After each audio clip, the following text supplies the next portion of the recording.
चैतन्य वस्तु जो है ज्ञान तत्व ज्ञेय तत्व से युक्त है।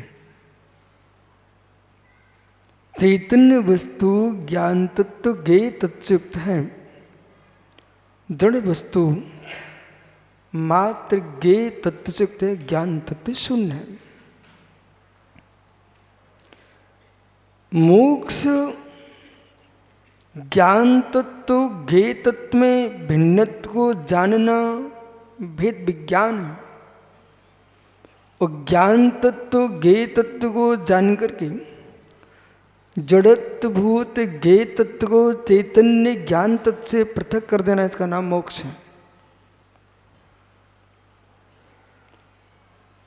ज्ञेय तत्व जड़त्वभूत जो पौद्गलिक कारमान वर्गणाएं कर्म रूप पदार्थ हैं, इन कारमान वर्गणाओं को तत्व निर्णय के बल पर, संयम साधना के बल पर, ध्यान के बल पर संपूर्ण बहिर्ज्ञेय तत्व को ज्ञान तत्व से अत्यंत पृथक कर देना, इसका नाम मोक्ष है। जिसे आपने कहा कृष्ण कर्म क्यों मोक्ष, कृष्ण कर्मों का आत्मा से पृथक हो जाना मोक्ष है। उसी बात को यहां समझा रहे हैं कि संबर निर्जरा का स्थान जिसने पा लिया है वो मोक्ष स्थान पा सकता है। संबर निर्जरा के स्थान को पाने पर मोक्ष स्थान पाले, ये कोई नियम नहीं है चक्रेश भाई। संबर निर्जरा को प्राप्त करने वाला मोक्ष तत्व को पाता है, पर संबर निर्जरा को प्राप्त कर लिया मोक्ष को प्राप्त कर लेगा नियत नहीं है। संबर निर्जरा सामान्य शब्द सुनने मां से काम नहीं चलेगा। वहाँ पर आपने सम्यक प्राप्तिजन संबंध निर्जरा है कि देश संयम प्राप्तिजन संबंध निर्जरा है कि सकल संयम रूप प्राप्त संबंध निर्जरा है कि यथाख्यात रूप संबंध निर्जरा है, परम यथाख्यात पूर्ण संबंध निर्जरा है। हो ये रहा है उत्कृष्ट विषय सामान्य को विषय करता है, उस सामान्य विषय उत्कृष्ट को विषय करता है। ज्ञाता का धर्म है सामान्य विषय विशेष विषय दोनों को जान करके उसके शक्ति को भी पहचानना चाहिए। उस शक्ति को नहीं पहचानेंगे, कुछ वस्तुएं संख्यावाची हैं, संख्या बाहुल, और कुछ वस्तु शक्ति बाहुल। ध्यान दो, समझ में नहीं आ रहा है कोई टेंशन मत लो, लेकिन समझने की कोशिश करो मैं क्या बोल रहा हूं। शक्ति बाहुल संख्या बाहुल, इतना समझ में आ रहा है क्या? शक्ति बाहुल संख्या बाहुल। 4 सेव फल खाए मनुष्य भैया ने, संख्या बाहुल।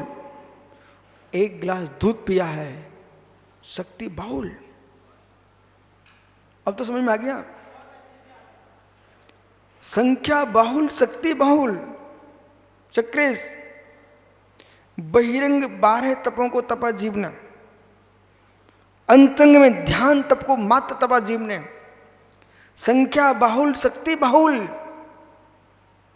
बहिरंग में 12 तपों को तपा जीव ने और अंतरंग में मात्र ध्यान तप को तपा जीव ने, तो निर्वाण किसका होगा? संख्या बाहुल निर्माण नहीं दिलाएगा, शक्ति बहुल निर्माण दिलाएगा।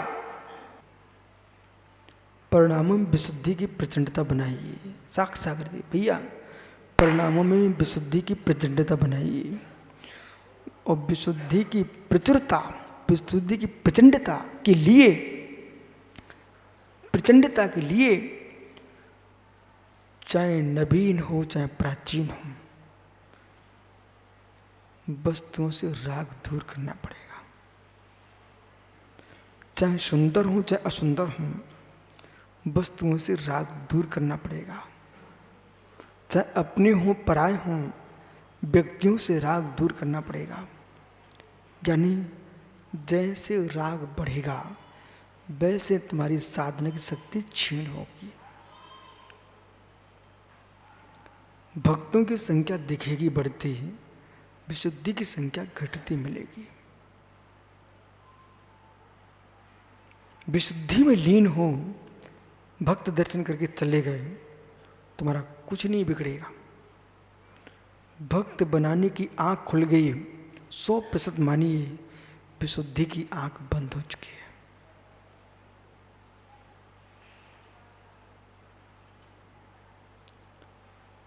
गेहूं का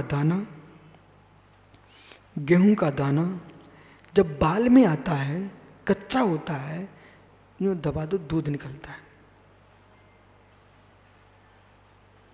गेहूं का दाना जब बाल में होता है वो कच्चा होता है, लेकिन बहुत कच्चा है तो पानी निकलेगा।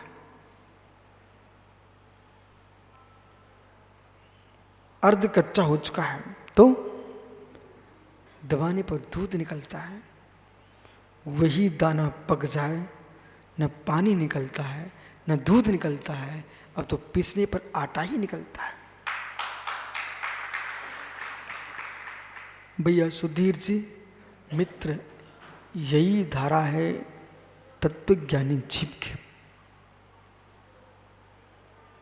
कच्ची साधना में बाहर आओगे तो पानी निकल जाएगा,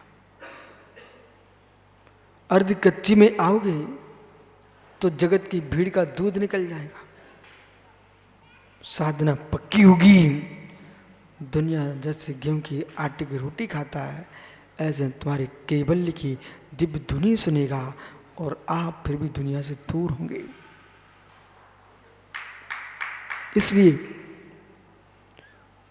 दूरियां बनाना बहुत आवश्यक है। दूरी बनाने का मतलब किसी की श्रद्धा तोड़ाना नहीं है। दूरी बनाने के मतलब छू छू भगो भगो करना नहीं है। दूरी बनाने का मतलब जगत तुम्हारे पीछे घूमे, आप जगत के पीछे मत घूमो। और पूरी साधना बालक निश्चय, पूरी साधना आपके निश्चित निर्णय पर है। निश्चित निर्णय पर है। जगत के लोगों का रस लोगे तो स्वरस नष्ट हो जाएगा। जगत के द्रव्यों का रस लोगे तो स्वरस नष्ट हो जाएगा। स्वरस में लीन हो जाओगे तो पररस विलीन हो जाएगा। ये अध्यात्म है, यही अध्यात्म है। दूरी बनाना आवश्यक है, दूरी बनाना आवश्यक है। तत्व का आनंद लेना सीखो, तत्व का आनंद लेना सीखो, तत्व का आनंद लेना सीखो, तत्व का आनंद लेना सीखो। तात्पर्य शब्द ज्ञान रूप तत्व के आनंद की बात नहीं है। आत्म तत्व का आनंद लेना सीखो। और आत्म तत्व का आनंद इस पर्याय में नहीं ले सके तो अब कोई पर्याय तुमको उस तत्व का आनंद लेने वाली नहीं मिलेगी। एक दिगंबर जैन मुनि मुद्रा ऐसी है जो पूर्ण तत्व ज्ञान का आनंद लाने वाली है। लेकिन इसी मुद्रा में भीड़ जुड़ती है, इसी मुद्रा में लोग आपसे रीझते हैं। उनका रीझना ठीक है, लेकिन तत्व ज्ञान में लीन रीझ गया तो उसका तत्व ज्ञान समाप्त हो गया।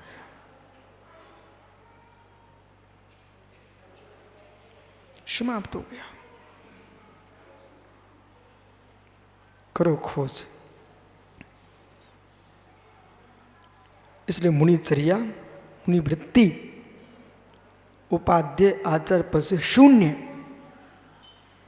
कर्तृत्व भाव से शून्य, पदों से शून्य जो अवस्था है, महात्मा समत्व सागर जी, ये अवसर अधिकारों पर नहीं मिलेगा, ये अवसर निसंग भाव से मिलेगा। और जिनके पास अवसर है भी अधिकारों के लिए चिंता में डूब जाए, उनसे बड़ा खोखला प्राणी कोई दूसरा नहीं होगा।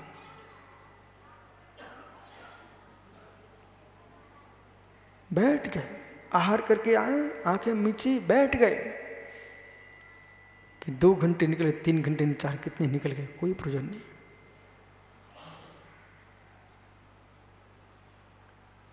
क्रियाएं छूटे नहीं और क्रिया में जाओ मत, ये मोक्ष मार्ग है। जो हमारी मूल 28 कृति कर्म है, वे क्रिया छूटे नहीं और जगत की प्रपंचिक क्रिया में मस्तक जाए ना, ये निर्गंत मुनि का मोक्ष मार्ग है। ज्ञेय शक्ति विरलन है, ज्ञान शक्ति घनत्व है। ज्ञेय शक्ति विरलन है चक्रेश भाई, ज्ञान शक्ति घनत्व है। ज्ञान शक्ति में जब दृष्टि जाती है तो घनत्व का जन्म होता है और बहिर्ज्ञेयों में दृष्टि जाती है विरलन दृष्टि। ये विश्व में, ब्रह्मांड में कितने जीव ऐसे हैं जो पुद्गल पर अन्वेषण कर रहे हैं। ऐसे कितने जीव हैं जो पुद्गल पर अन्वेषण कर रहे हैं जिससे तुम्हारा कोई संबंध नहीं है, उसके लिए पूरा पुरुषार्थ है और मेरा अखंड संबंध जिसका है उसे ज्ञाता पर कोई लक्ष्य ही नहीं है। बहिर्ज्ञेय में ज्ञान का दौड़ना, बहिर्ज्ञेय में ज्ञान का दौड़ना बहुत सरल है, अंतर्ज्ञाता में ज्ञान का दौड़ना बहुत कठिन है। और मोक्ष तत्व की सिद्धि उसी जीव को होगी जिसका अंतर तत्व में गमन है।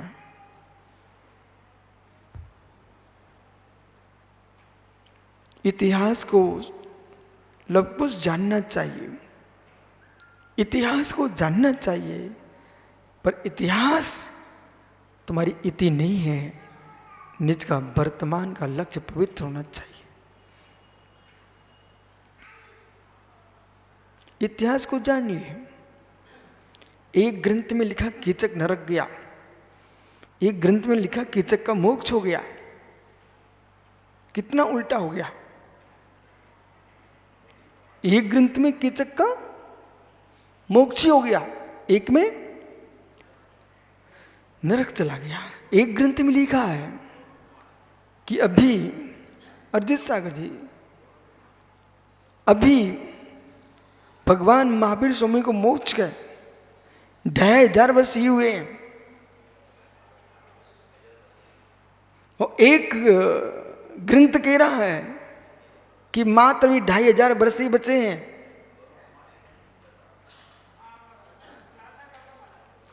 अब प्रश्न यह है, इस प्रकार से आप ग्रंथ तुमको मिल गया है, पढ़ लीजिए, समझ लीजिए, लेकिन सत्य तत्व एक ही होगा। वीरसेन स्वामी की भाषा सीखना चाहिए। सत्य तत्व एक ही होगा, वो तभी समझ में आएगा जब तुम साक्षात केवली बनोगे।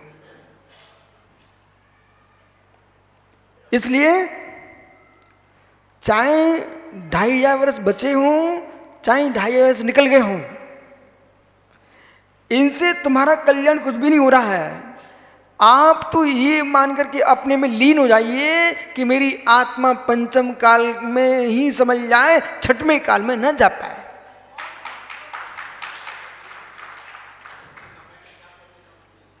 इसलिए मुझे आचार्यों की दोनों बातें प्रमाणभूत हैं। इसलिए जब तक प्रत्यक्ष ज्ञानी नहीं मिलते तब तक आगम के शब्दों पर श्रद्धा है, पर निर्णय हमारा यही है, चाहे दीर्घ समय हो चाहे लघु समय हो, मुझे अपने जीवन को संभाल लेना चाहिए, इससे मेरा कल्याण होगा। न कि इतने वर्ष हो गए, इतने होने वाले हैं, इसका विवाद फैलाने से संक्लेशता बढ़ेगी, लेकिन तुम्हारा मोक्ष मार्ग नहीं खुलेगा।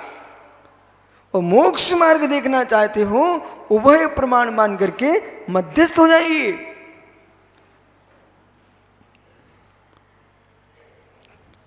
जिन्होंने लिखा है वर्तमान में ग्रंथों में, वो प्रत्यक्ष ज्ञानी नहीं थे। प्रत्यक्ष ज्ञान जो परंपरा से प्राप्त है, उसमें कहीं इधर से उधर हो गया, वो लिखा गया है। आचार्य यतिवृषोचार्य स्वामी की बात को स्वीकार करना चाहिए। उन्होंने त्रिलोक प्रवृत्ति में लिखा, विदेह के तीर्थंकरों की व्याख्या कर दी है, भरत के तीर्थंकर की व्याख्या कर दी है, ऐरावत तीर्थंकर की व्याख्या में उन्होंने लिख दिया, मुझे आगम नहीं मिला, आगम का लोप हो गया। फिर जिसका बहु प्रचार है, उस मान्यता पर भी ध्यान देना चाहिए। जैसे कि तीर्थंकरों की पंचकणक जो तिथियां हैं, उनमें अलग अलग ग्रंथों में भेद है। उत्तर पुराण की दृष्टि से, त्रिलोक प्रणीति की दृष्टि से भेद है। तो क्या हम तीर्थंकरी पंचकणक न मनाएं? मित्र, जो परंपरा में चला आ रहा है उसे स्वीकार करिए, और स्वीकार करके अपने परिणामों की निर्मलता बनाइए। जिनके कल्याण हो चुके हैं वो हो चुके हैं। हमारा कल्याण का मार्ग उनके पंचकणक की तिथियां नहीं है, हमारा कल्याण का मार्ग रत्नात्रय की विशुद्धि है।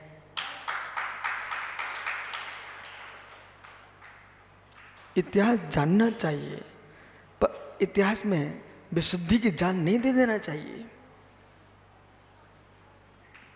लव बराबर। इसलिए यहां पर मोक्ष तत्व की निरूपण कर रहे हैं। आगम अगाध है, आगम विशाल है। आपका जीवन इसलिए ना हो लव पार्टनी कि मैं अपना पूरा जीवन विषमवादों में नष्ट कर दूं।